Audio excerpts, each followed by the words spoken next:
Hello students.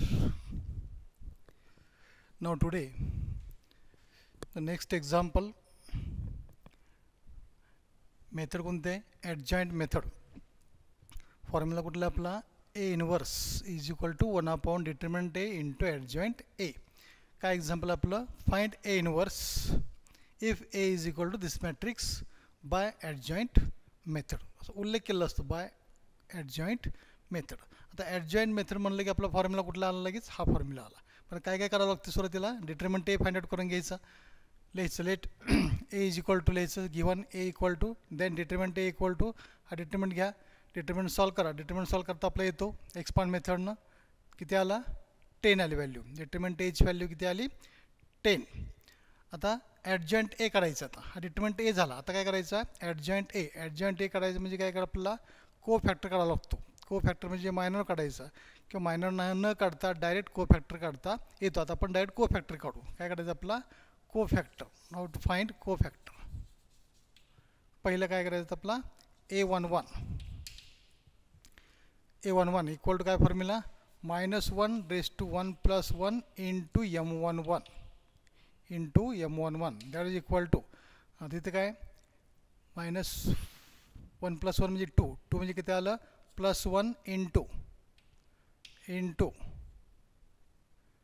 M11 म्हणजे काय minor काढायचं डायरेक्ट मायनर काढायचं. याचा अर्थ कुठल्या एलिमेंटचा काढायचा M11 म्हणजे याचा अर्थ M11 मीन्स काय मायनर ऑफ स्मॉल A11.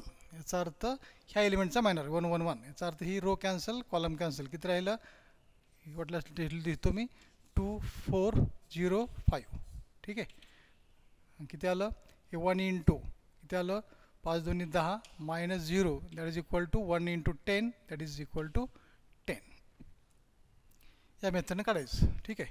हे झालं A11. नंतर काय झालं परत A11 नंतर A12 इक्वल टू A12 नंतर A13 फर्स्ट रोमधले एलिमेंट A12 काय आलं आहे -1 raise to 1 + 2 into M12 into M12. आता 1 + 2 म्हणजे किती आलं 3 म्हणजे काय आलं -1 इंटू. ठीक आहे -1 इंटू. आता हा एलिमेंट आहे M12 म्हणजे हा एलिमेंट. याचा अर्थ हिची रो कॅन्सल कॉलम कॅन्सल. किती राहिलं हे 0405 डायरेक्ट लिहिलं तर चालेल. किती 5 इंटू 0 आणि 0 म्हणजे किती आलं हे सगळं हे 0 झालं. याचा अर्थ 0 दॅट इज इक्वल टू 0.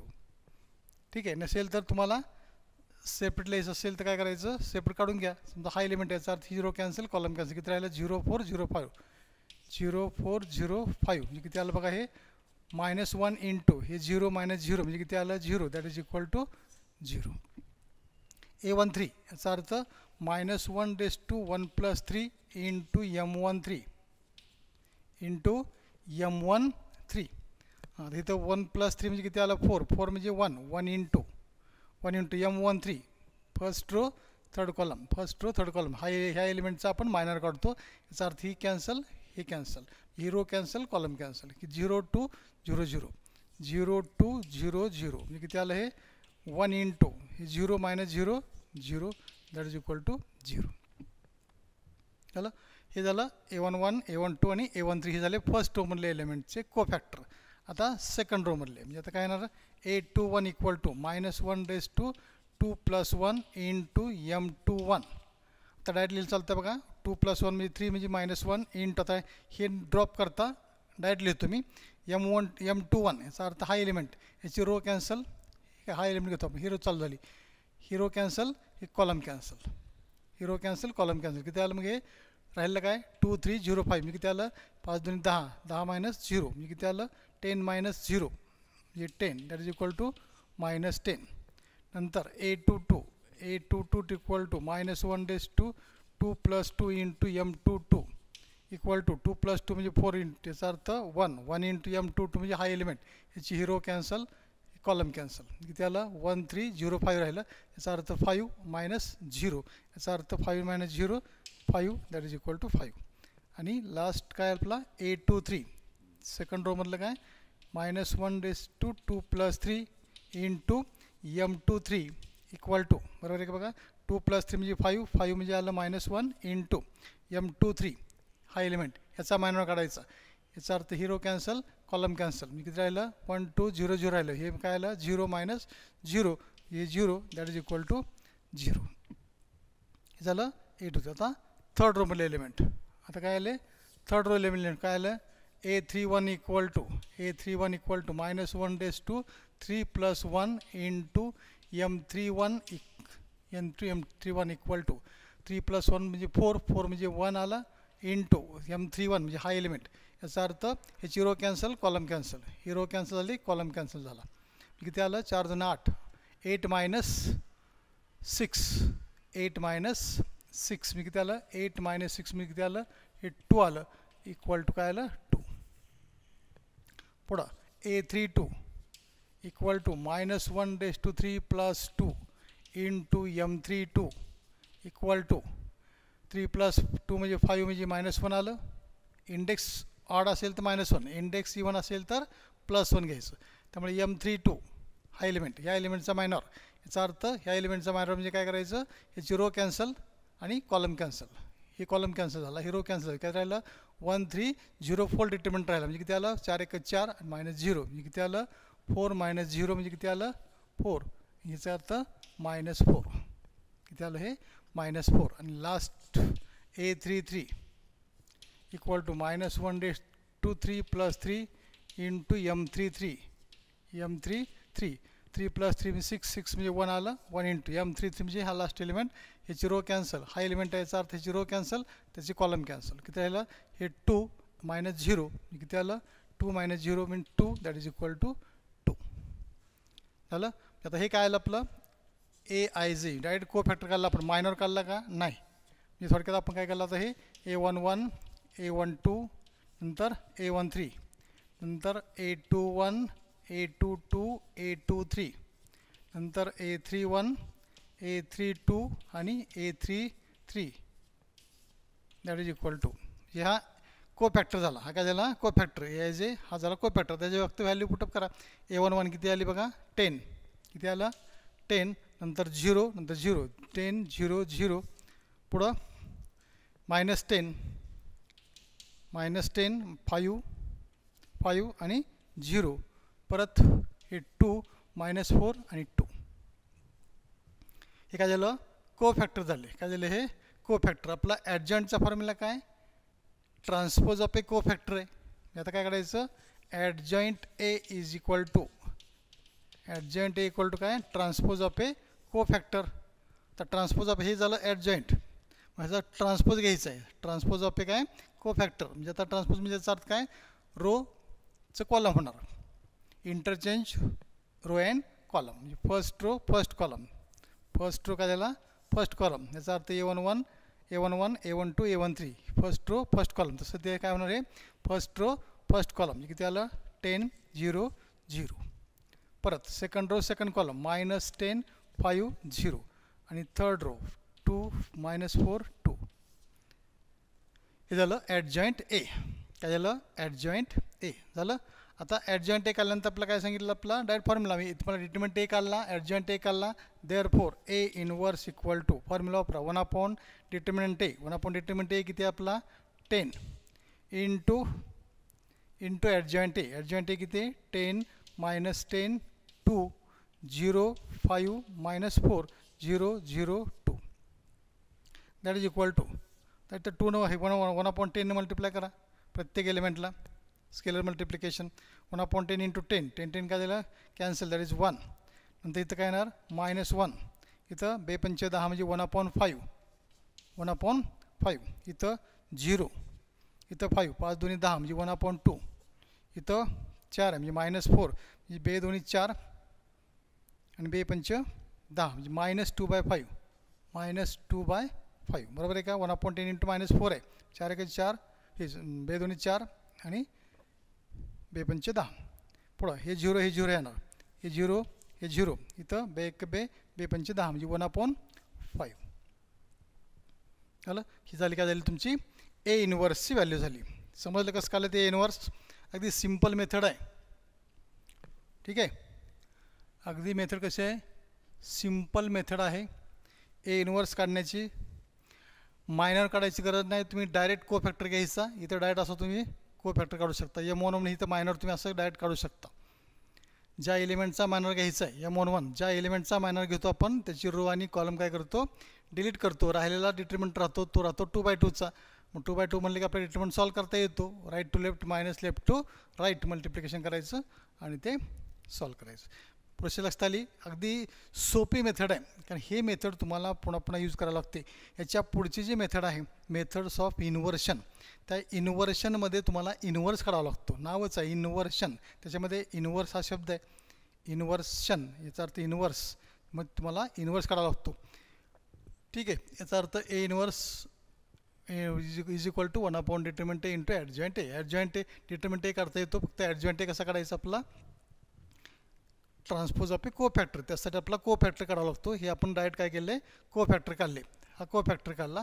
को फॅक्टर काढले की आपला त्याचा ट्रान्सपोज घ्यायचा. त्याचा ट्रान्सपोज घ्यायचा को फॅक्टर, याचा अर्थ इंटरचेंजिंग रोज अँड कॉलम केलं की ते आपलं काय मिळतो, ॲडजॉइंट ए मिळतो. ॲडजॉइंट ए मिळालं की डायरेक्ट फॉर्म्युला यूज करायचा. 1 डिटरमिनंट एची व्हॅल्यू लिहायची आणि तो आलेला ॲडजॉइंट एचा मॅट्रिक्स लिहायचा.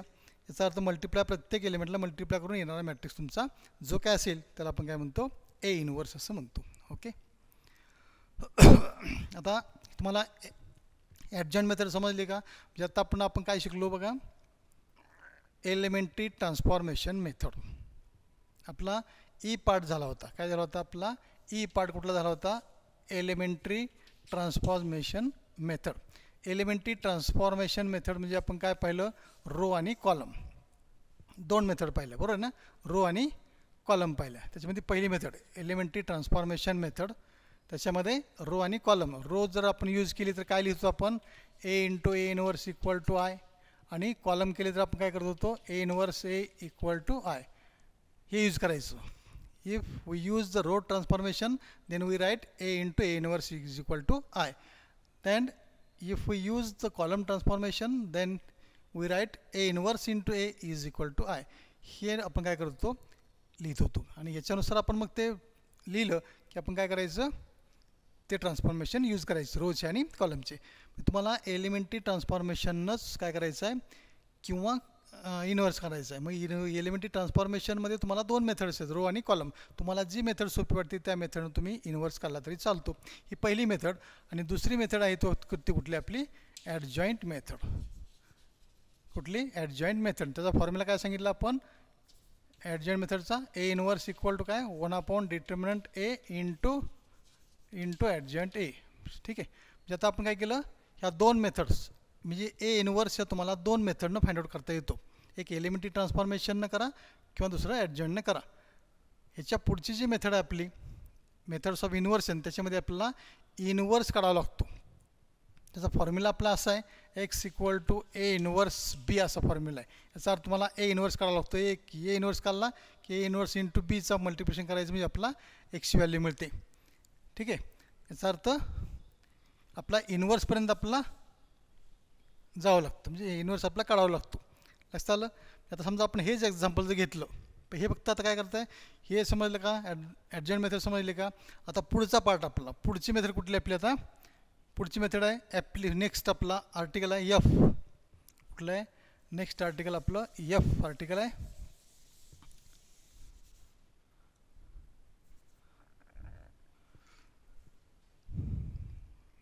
नेक्स्ट आर्टिकल आपलं एफ. त्याच्यामध्ये काय, ॲप्लिकेशन्स ऑफ मॅट्रायसिस. Applications of मॅट्रायसिस. याच्यामध्ये दोन मेथड्स आहेत. याच्यामध्ये काय, दोन मेथड. पहिली मेथड आहे methods of inversion. Methods of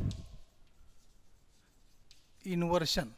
आणि सेकंड मेथड जी आहे ती कुठली आहे, method of reduction. Method of reduction.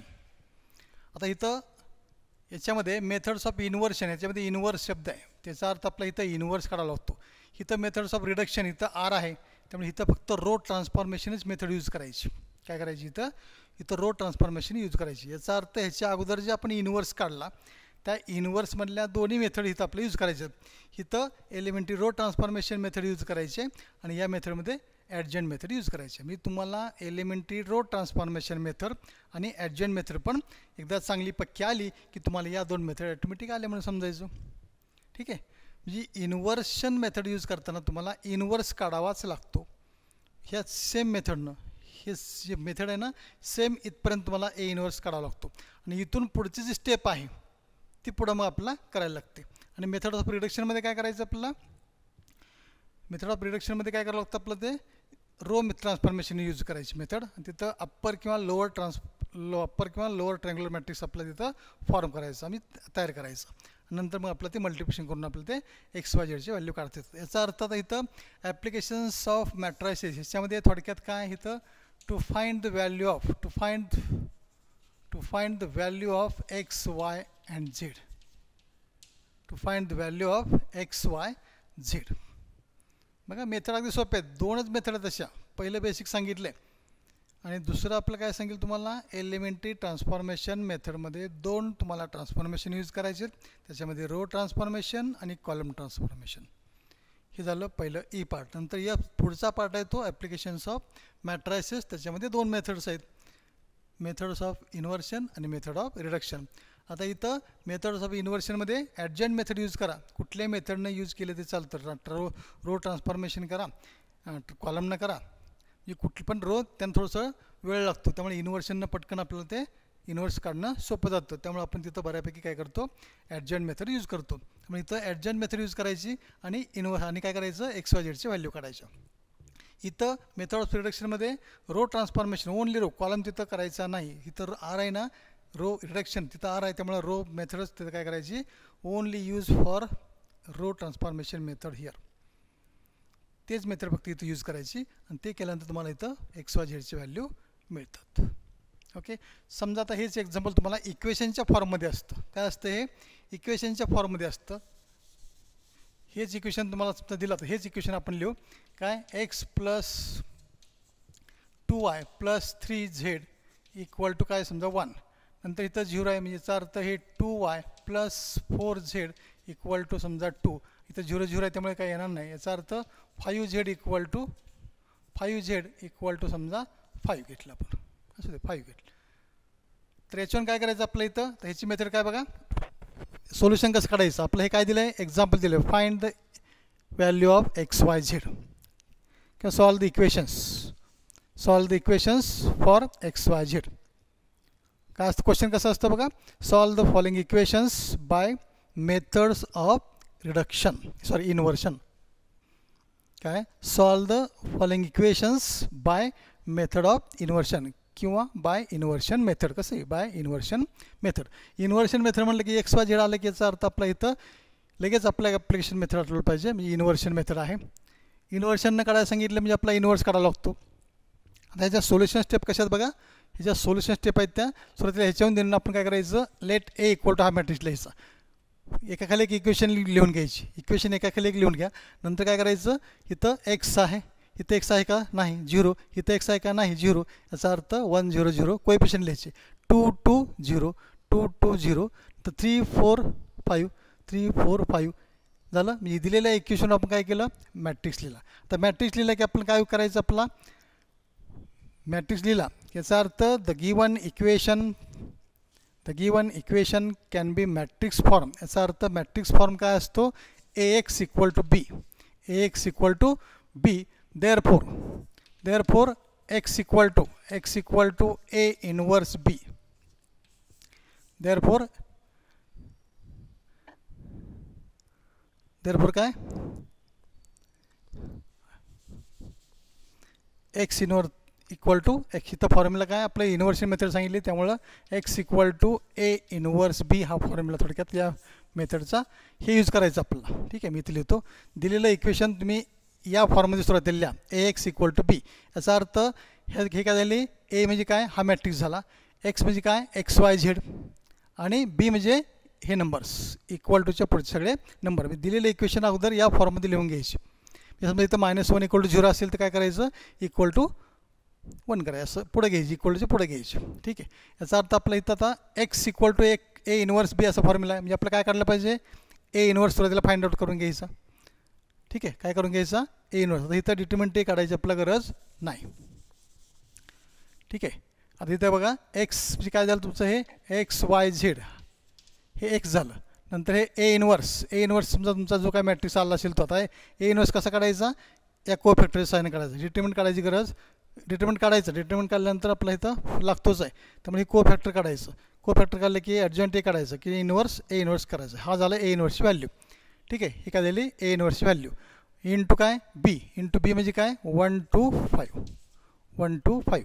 लक्षात आलं का आता हे एक्झाम्पल खूप सोपं आहे. म्हणजे तुम्हाला ही मेथड अगदी मी तुम्हाला ॲडजॉइंट मेथड कंपल्सरी आली पाहिजे असं त्याचा अर्थ बरं आहे की ना. ॲडजॉइंट हे जर तुम्हाला मेथड विचारली इन्व्हर्शन तर तुम्हाला ॲडजॉइंट मेथड काढावी लागते.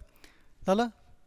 दिलेले इक्वेशन्स काय करायचे मॅट्रिक्स फॉर्ममध्ये लिहायचे. ह्याला म्हणायचं matrix form A X equal to B किंवा नुसतं शॉर्टमध्ये here A equal to and B equal to असं लिहा.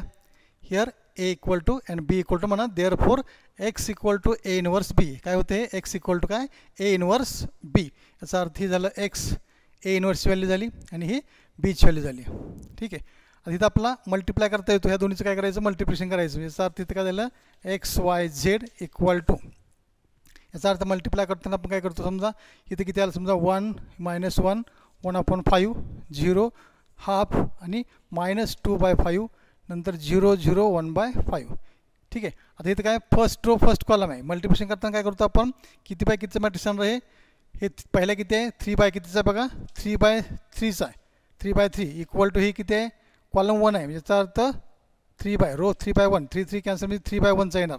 3/1 असा आपला मॅट्रिक्स येईल. कसा येईल या फॉर्ममध्ये आपला मॅट्रिक्स तो येईल येणारा.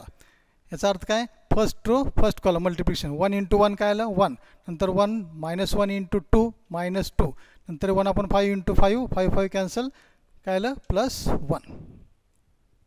समजलं. म्हणजे असं या मेथडनं हे झालं फर्स्ट रो फर्स्ट कॉलम ही झालं पहिला एलिमेंट. नंतर दुसरा येईल तुम्हाला इथं काय आलं हे दुसरा 0 पहिला 0 नंतर हे 2 2 कॅन्सल झालं नंतर हे +1 नंतर इथं -2/5 × 5 म्हणजे 5 5 कॅन्सल म्हणजे -2 हा झालं दुसरं. नंतर तिसरं 0 आलं हे 0 +0 इंटू 1/5 × 5 हे 5 5 कॅन्सल काय राहिलं 1. परत काय आलं मग हे X Y Z is equal to इथे आलं +1 -1 कॅन्सल राहिलं -2 हे काय झालं -1मधनं 1 गेलं -1 आणि इथं 1 झालं. हिअर काय आलं therefore comparing the two matrices X equal to -2 therefore X equal to -2 Y equal to -1 Z equal to 1. This is the value of X Y Z. किती सोपं आहे. की तुम्हाला जर इक्वेशन दिले सांगितलं solve this equations by method of inversion. Method of inversion म्हणलं की आपल्याला इन्व्हर्स काढायला लागतो हे लक्षात ठेवायचं. त्याचा फॉर्म्युला काय आला आपला पहिल्या सुरुवातीला काय करायचं लेट ह्याच्यावरून दिलेलं इक्वेशन गिव्हन म्हणायचं. ह्याच्यावरून आपण ए इक्वल लिहायचं then A is equal to and B equal to हे बी लिहायचं बीची value then X equal to A inverse B. याचा अर्थ ए इनवर्स आपला काढायचा. मग ए इनवर्स काढल्यानंतर आपण डिटर्मिनंट काढायचा नंतर कोफॅक्टर काढायचे ॲडजॉइंट ए काढायचा आणि शेवटी ए इनवर्स असा काढायचा. हे इनवर्स काढला की हे इनवर्सची व्हॅल्यू आपण काय करायची मग X equal to A inverse B formula लिहायचा. एक्स म्हणजे एक्स वाय झेड नंतर किंवा एक्स वाय असेल तर एक्स वाय लिहिल एक्स वाय झेड. इथं आलं तुमचा ए इनवर्सची व्हॅल्यू आली इथं आलं हे बीची व्हॅल्यू आली काय आली बी. आणि इथून मग तुमचं ह्या दोन्हीचं काय करायचं मल्टिप्लिकेशन करायचं आणि comparing the two matrices therefore then the value of X Y Z. Okay समजलं. म्हणजे आता हे काय म्हटले झाले मेथड्स ऑफ काय झाले इन्व्हर्शन काय झाले मेथड्स ऑफ इन्व्हर्शन.